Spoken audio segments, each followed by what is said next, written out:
Hare Krishna.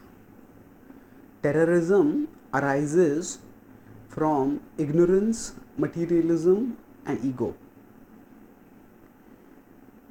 Today, when the world is facing the specter of horrendous terrorist attacks, people look around for some wisdom to make sense of such senseless violence. And those who are familiar with the Gita naturally get the question, what is the Gita's perspective on terrorism? The Gita analyzes material existence through a framework of three modes of material nature. The modes are subtle forces that shape the interaction between matter and consciousness. They shape our perception, our thoughts, our behavior, our actions. So, terrorist violence is, from that perspective, in the darkest mode of ignorance. Now, one's mode can be inferred from one's actions and one's intentions, one's motivations, we could say. Now, if we look at the actions, terrorists attack civilians who are unarmed and unalert, and such attacking is the antithesis of the Kshatriya codes of war, wherein warriors combat with other warriors of equal strength and who are equipped and alert.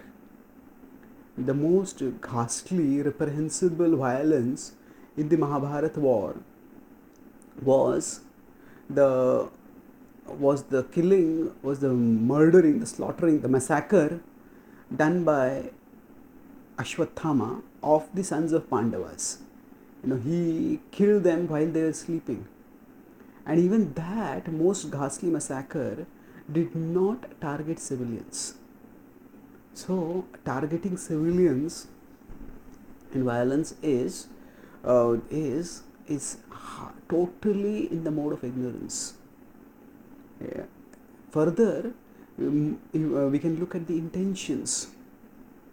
Now, jihadi terrorists often claim to be motivated by God and religion, but their worldview is essentially materialistic.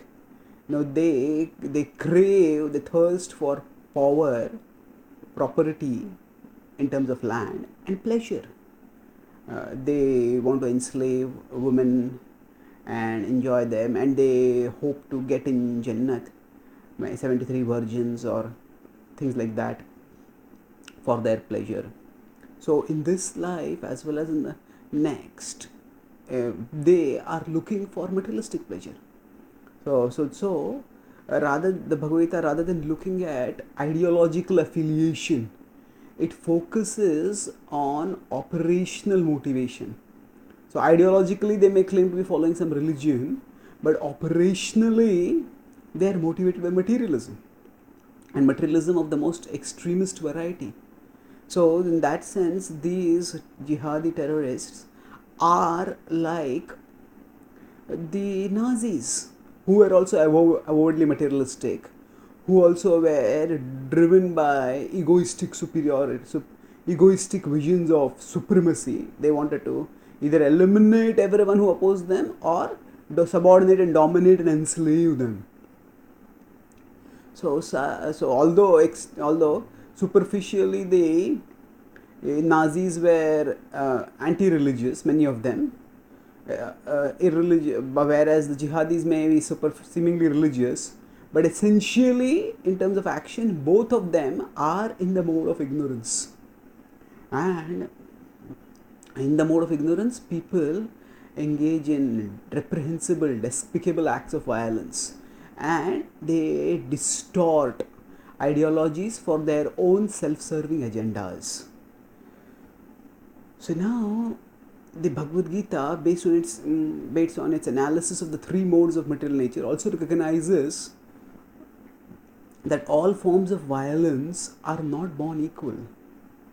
that there is there is the violence committed by terrorists, and there is violence that is necessary in the form of assertive corrective action to check the terrorists. In the Bhagavad Gita itself calls for war in extraordinary emergency situations when antisocial elements have grabbed power and are wreaking havoc in society and are not amenable to any peaceful reconciliation. So just as today, we recognize that jihadis need to be curbed by military intervention and military action. So, the Bhagavad Gita's essential message is not about war, it is about elevation of our consciousness from the mode of ignorance towards ultimately transcendence, where we become free from ignorance, from materialism, from ego. Now, interestingly, we'll see that the Bhagavad Gita, in one of its verses, asks Arjuna to fight. Yudhyasva, it says, 3.30. But if we see what it prefaces this by is, it says that Mai sarvani karmani sanyasyadhyatma chetasa nirashir nirmamo bhutva yudhyasva vigata jvaraha. So here it says adhyatma chetasa, be spiritually conscious. Nirashir, be selfless, be unselfish. Be nirmamo, be non-possessive. So the Bhagavad Gita's essential message is not fight. It is to cultivate spiritual consciousness. In the extraordinary situation preceding the Mahabharata war, that cultivation of spiritual consciousness required fighting of the war. The essential message of the Bhagavad Gita is the elevation of our consciousness. And if we become free from materialism, ego and ignorance by the guidance of the Bhagavad Gita, then this message can help us to uproot violence from its very foundational cause of self-centeredness. Thank you.